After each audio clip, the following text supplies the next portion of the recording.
Salut à tous. J'espère que tout le monde va bien. Ça va se connecter au fur et à mesure.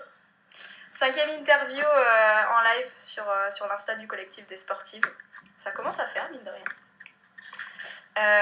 Aujourd'hui, on aura 2 sportifs. Ça va être du très très lourd.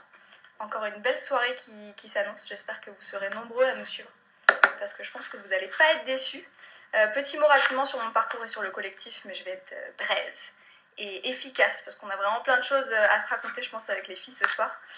Donc je suis une ancienne sportive de haut niveau. J'ai fait donc 6 ans de gymnastique acrobatique en équipe de France et 5 ans de plongeon.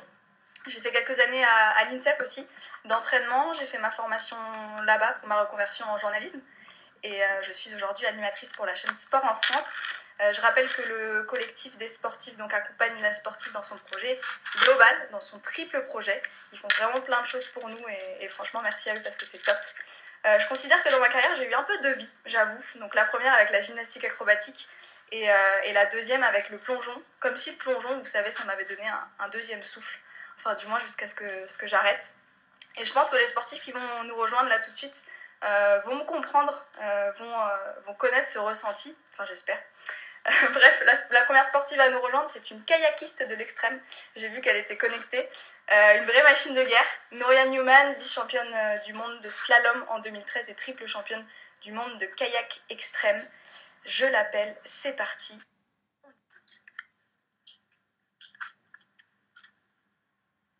Suspense. Salut Nouria. Ça va? Bah ouais, on peut aller hein.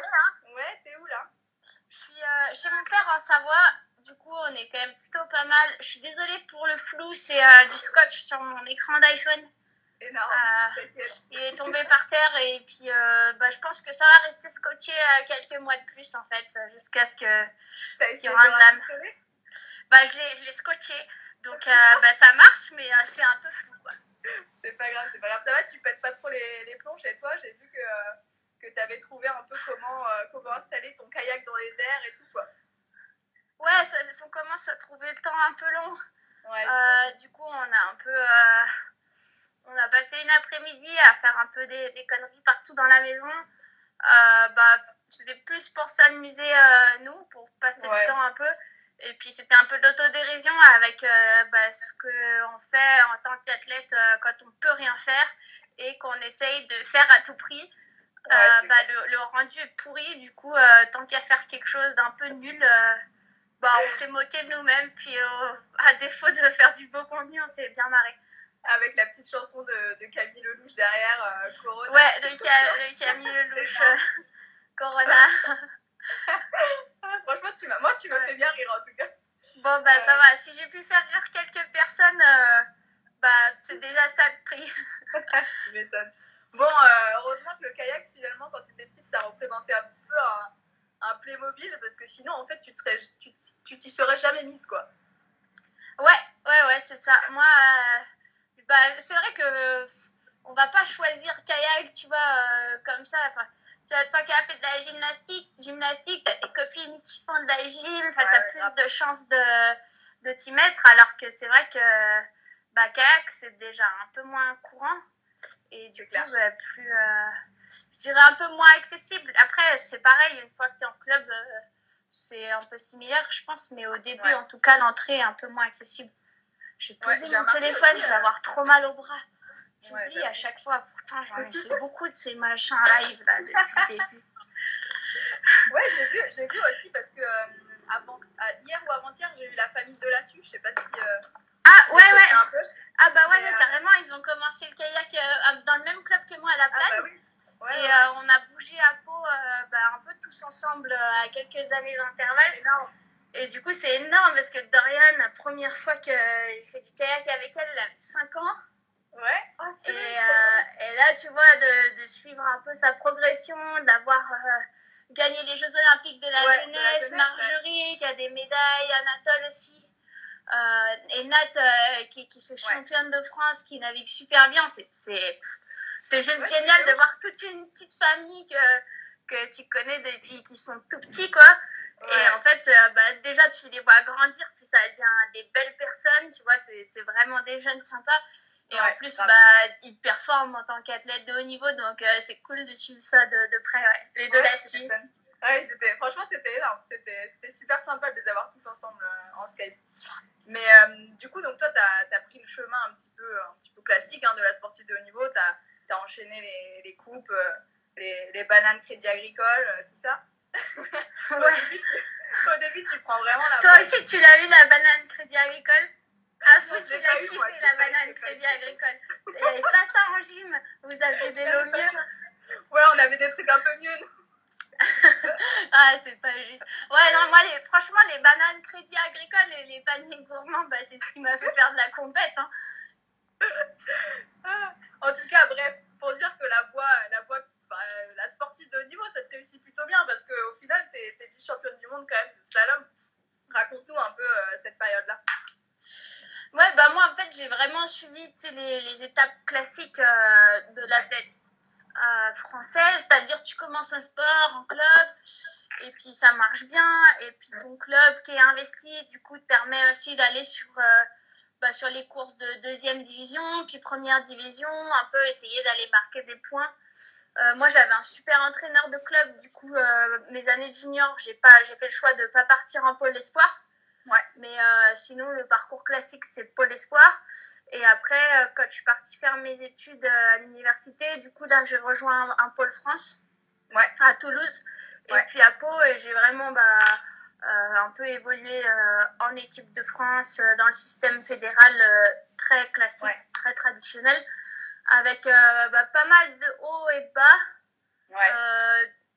De la belle navigation sur mes dernières années de junior où ça allait plutôt pas mal et je commençais à bien comprendre comment ça marchait, comment gérer une course, parce que mes premières années en équipe de France junior, j'étais un peu folle, du coup je partais à fond, puis j'explosais à mi-parcours, puis j'ai fait ça 2 ans, puis la dernière année j'ai commencé à apprendre de mes erreurs et à comprendre, et après premières années de senior très mitigées avec des bons résultats sur les courses nationales, des sélections en équipe de France senior. Tes premières années, c'est quand même dur à aller chercher, puis ça fait vraiment plaisir.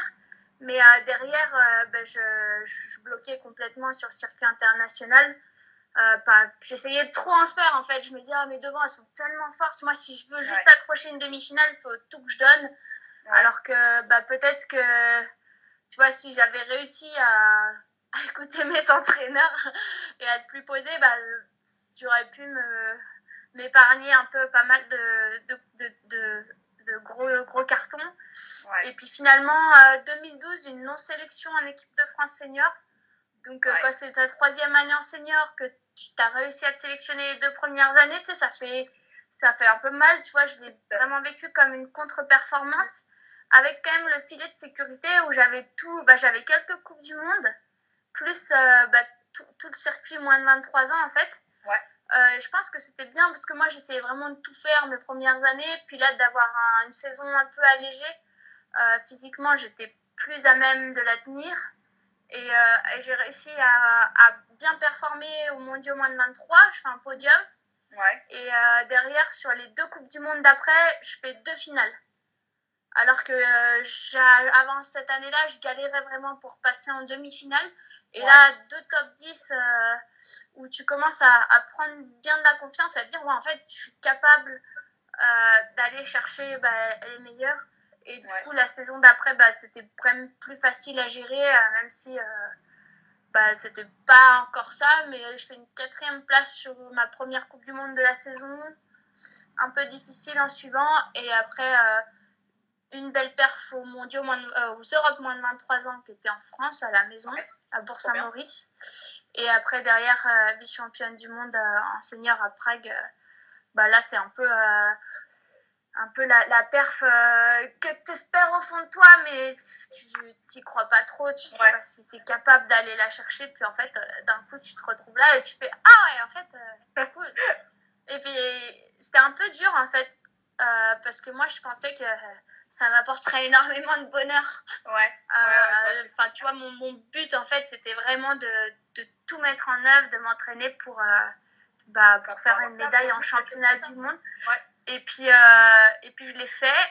Et il y a des gens que j'aimais pas, qui m'aimaient pas, qui m'ont félicité. Je suis montée sur une boîte, il y a un gars en costard qui m'a mis un médaille autour du cou et puis je suis descendue de ma boîte. Et puis voilà, ça n'a pas changé grand chose à ma vie à part que c'était plus facile pour sécher les cours derrière. Ouais. Et après, bah ouais, c'était pas trop évident de savoir si c'est ça que je voulais faire vraiment ou pas trop.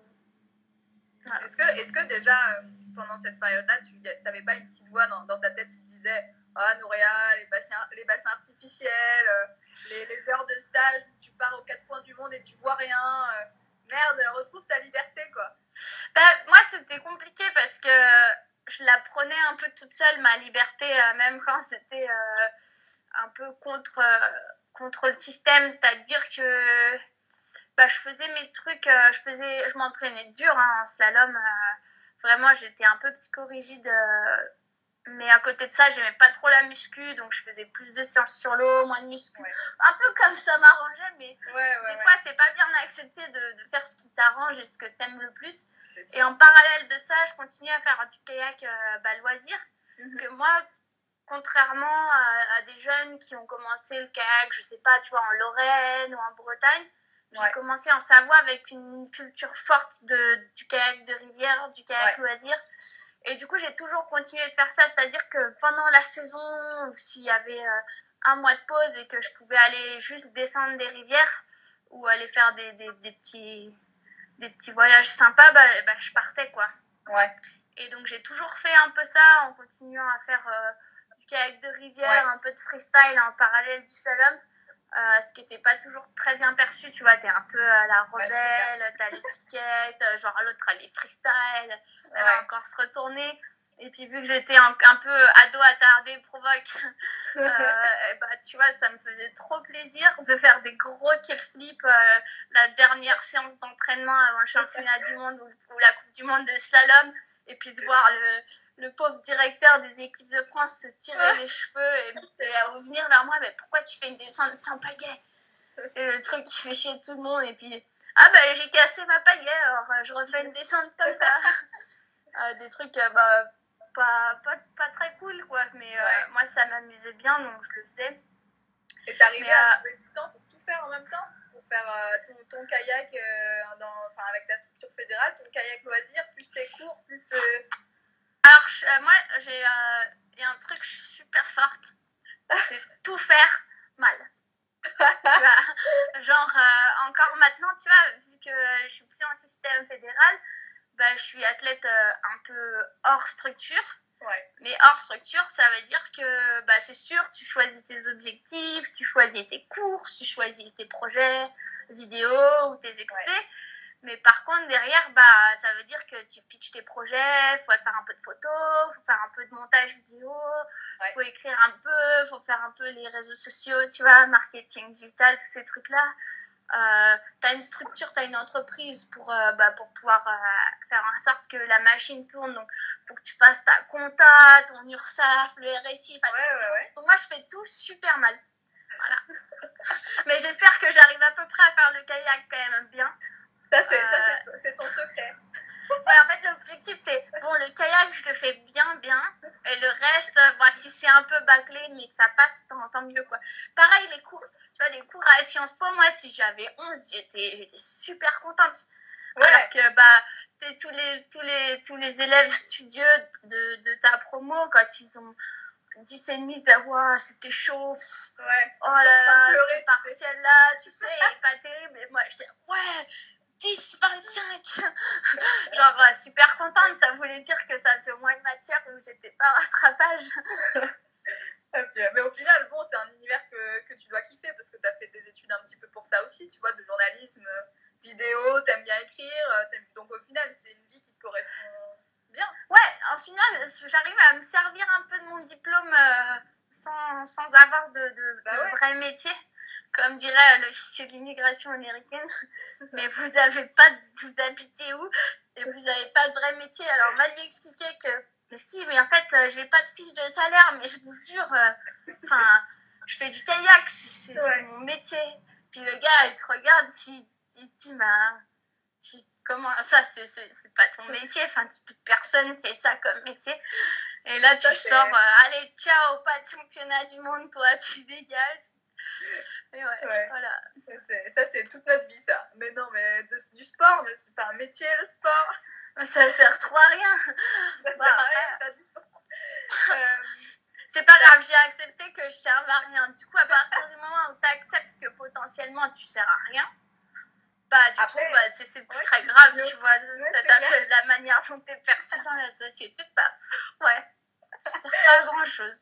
C'est pas grave. La Colombie-Britannique, c'est ton premier défi que tu relèves en extrait? Ouais, alors en fait, j'avais fait quelques gros trucs avant. J'avais fait une première expé en Norvège qui avait mal tourné.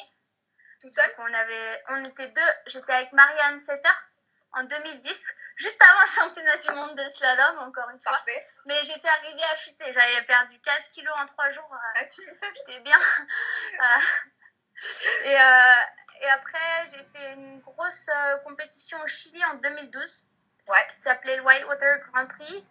En 2013, j'étais repartie faire une tournée d'extrême, mais c'est vraiment en 2014 où, on va dire, c'est pas là où j'ai commencé, mais c'est là où je me suis fait remarquer, parce que j'ai descendu le Grand Canyon de l'Astiquine, qui n'était pas encore trop descendu et qui est vraiment une super belle rivière. C'est un peu le mix parfait entre c'est isolé et c'est gros.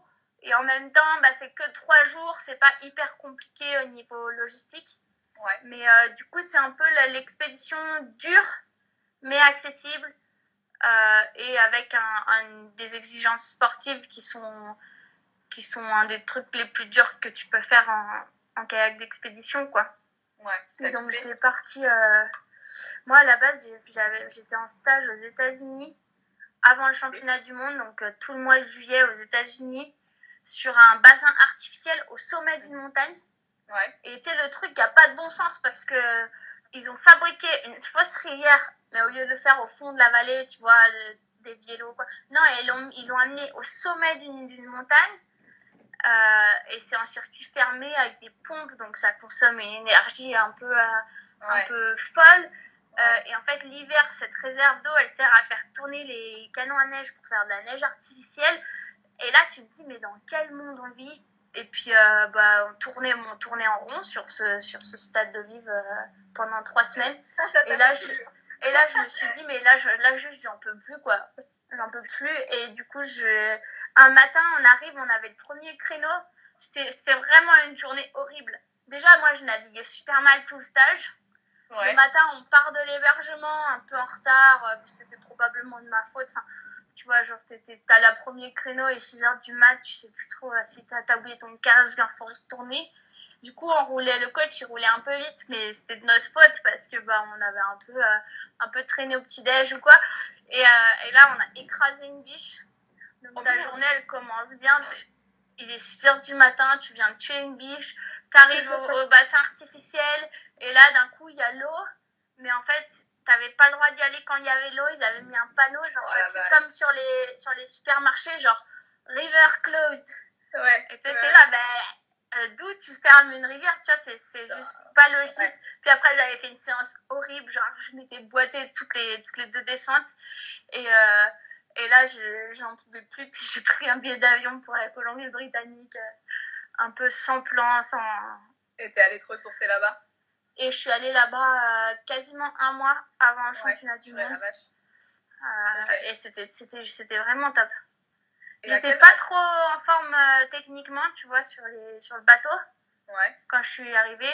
Mais après, j'étais tellement contente qu'en fait, je me suis bien adaptée. Puis, j'ai quand même raté ma course, mais j'étais bien dans le bateau. C'est bien ça. Et à quel moment alors tu décides avec tout ça de... Enfin, je sais pas si c'est toi vraiment qui décide d'ailleurs d'arrêter le slalom ou la compète. Ouais, moi j'ai pas trop décidé en fait. Je pense que c'est quelque chose que je trouvais ça difficile de faire le pas en fait. J'étais plus aussi investie qu'avant, ou différemment. Et puis en même temps, t'as jamais envie d'arrêter ta carrière sur 2 ans d'échecs, de non-sélection, de galères, de blessures. Et du coup, j'étais pas forcément prête à faire le pas. Et je me suis dit, bon, allez, t'essayes quand même en 2017, il y a le championnat du monde à Pau, tente au moins la sélection pour ça. Puis je suis pas passée. Et du coup, je me disais, ouais, là, c'est bon, à un moment donné, faut que t'arrêtes, quoi. Tu vas pas t'acharner pendant 5 ans pour revenir, même si tu reviens pour faire quoi, quoi. Tu sais, c'est trop, quoi. Et puis, du coup, je perdais tous les budgets, normal, quoi, parce que t'es plus performant, donc t'as plus d'aide. Après, on ce qui est tout à fait légitime. Après, ce qui était un peu déprimant, c'est qu'il me sortait de structure et il m'enlevait mon entraîneur, alors que à niveau de performance égal, il gardait d'autres athlètes. Et puis c'était une politique fédérale avec des choix un peu pas arbitraires, mais en tout cas pas forcément juste et mathématiques pour tout le monde. En fait, c'était objectif. Ils croyaient plus en mes capacités à pouvoir revenir à mon meilleur niveau, donc tu sors, quoi.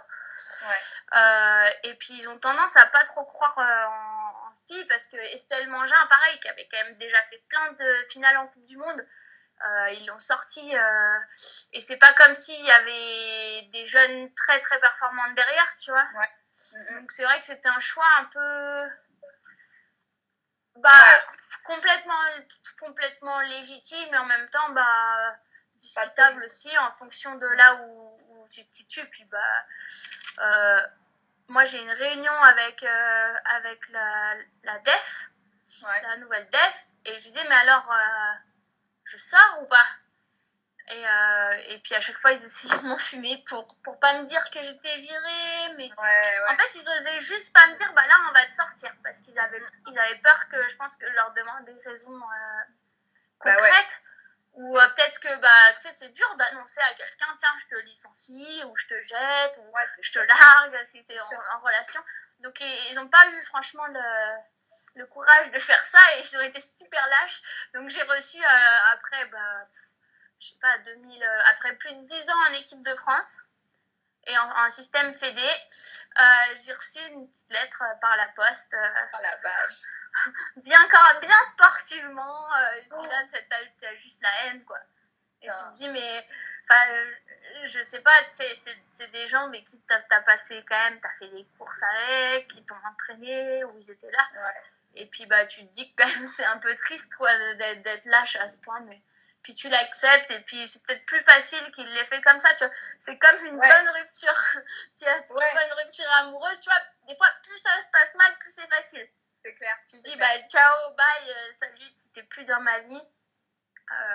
Du coup, je suis bien contente de plus être là-dedans, parce que, tu vois, quand je vois Cédric Joly, avec qui je m'entraînais, qui est champion du monde en titre, et là, les micmacs de sélection olympique où plus personne n'y comprend rien, parce qu'il y a le Covid, qu'ils ont fait un mode de sélection complètement aberrant, et qu'au final, ils vont sélectionner sur les Coupes du Monde d'il y a 2 ans, parce que c'est au classement mondial. T'as juste envie de chialer et de dire, en fait, là, vous allez sélectionner au classement mondial qui dépend des courses d'il y a 2 ans, mais le champion du monde en titre, il ne serait pas sélectionné.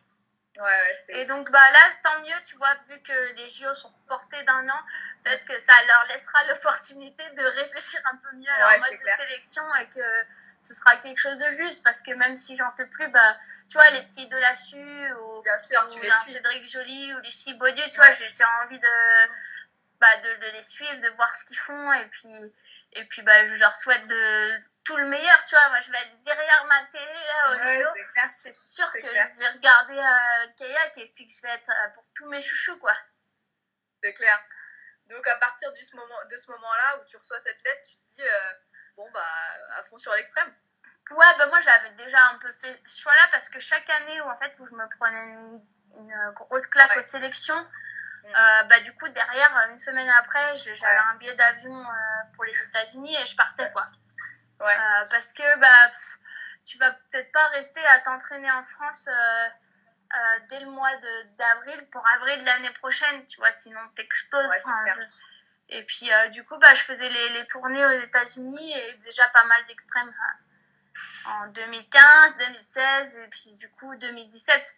En fait, après la sélection, moi, j'étais quasiment sûre d'arrêter, mais c'est vrai que si on m'avait laissé la chance de rester en pôle une année de plus avec mon entraîneur, bah, j'aurais pas arrêté parce que bah, juste de bosser avec lui, c'était génial, quoi.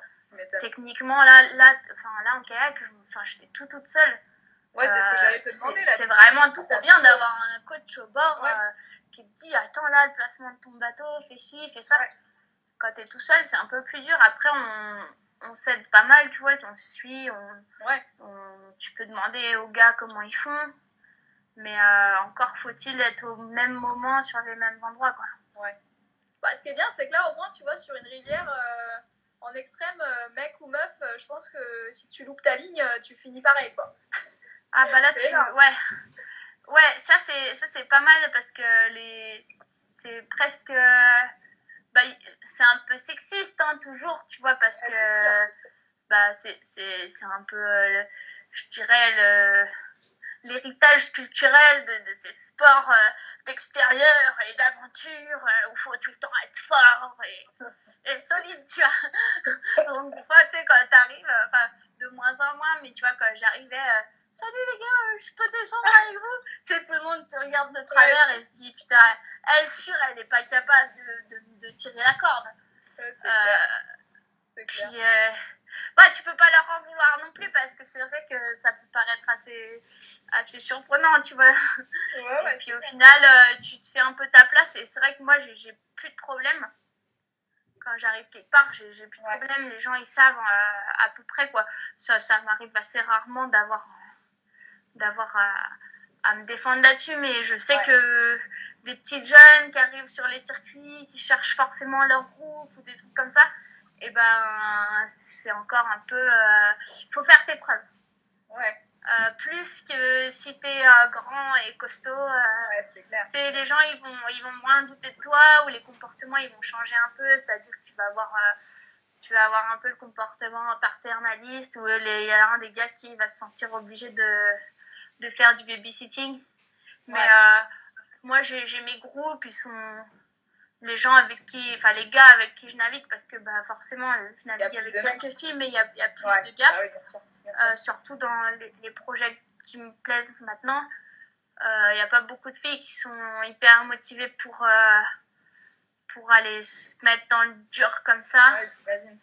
Ou des fois, elles n'ont pas le temps, ou elles préfèrent faire autre chose, quoi. Chacun son... Tu vois, des fois, elles sont plus freestyle, plus compètes encore. Ouais, c'est clair. Et donc, du coup, bah, moi, je navigue surtout avec les gars. Et ça se passe hyper bien. Ils me font confiance au niveau de la sécu. Quand je galère, ils m'aident. Quand ils galèrent, ils me laissent les aider. Ce qui n'est pas toujours évident. Mais du coup, ils le font. Et puis, souvent, on galère pas sur les mêmes trucs. Donc, c'est pratique, tu vois. On fait un peu des relais. Ouais, c'est clair. Et chacun a un peu ses moments de faiblesse et ses moments de force. Et du coup, ça se passe bien parce que si tu acceptes les faiblesses des autres et leurs forces aussi, en général, ça se passe plutôt bien. Et ça t'est déjà arrivé ou pas, tu vois, parce que... Enfin, moi, je sais que surtout au plongeon, tu vois, au début, j'arrivais vachement bien à gérer ma peur. Et tu vois, il y a quand même des jours où je me mettais au bout de la plateforme et je me disais ah non, aujourd'hui, je le sens pas, tu vois. Est-ce que toi, ça t'arrive des trucs comme ça? Ouais, bah c'est sûr. Après, t'apprends aussi à te connaître bah, tu vois, quand tu vas sur des choses un peu compliquées et que tu te dis, ouais, là, je me sens bien de le descendre, ou pas, tu sais, tu prends en compte tous les facteurs un peu, les risques, les conséquences, si tu vois bien la ligne, si tu penses que tu as les capacités de le faire. Donc, tu sais assez tôt si c'est facile ou si tu es un peu limite ou si c'est engagé. Et un rapide que tu fais un jour, ça veut pas dire que tu reviens le mois d'après et que tu le refais, quoi. Des fois, tu as des